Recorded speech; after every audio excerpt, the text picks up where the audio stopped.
So if you're looking at traditional channels, if you look at mass media, for example, that will continue to face a huge challenge. So let's not talk about that, because even going forward, there is going to be much lesser commute happening. There are people are going to avoid subscribing to newspapers or whatever. They're going to so let's avoid that.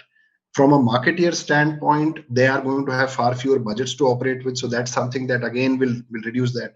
So I think in terms of the channels, I think the channels that are going to see a real upstick are social media, mobile, email, right? All these things are I'm pretty bullish on them. But again, what's important to remember is the standard display advertising form of communication is absolutely not going to cut it.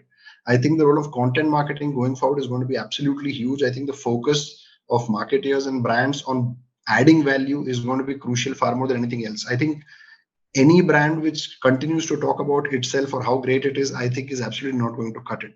So I think it's not about the channel as much as it is about whether a brand is adding value or not. I was mentioning, say, for example, if you have a brand which looks at, say, radio, right? Uh, Now, if you look at radio channels, since nobody's out on the road, nobody's listening to radio, right? But is there some way for the same feed to be made available digitally, and people actually access it through their phones or through the laptops or whatever? Is there some way for that to happen? And can any brand partner with them in a very innovative way where you're creating added value?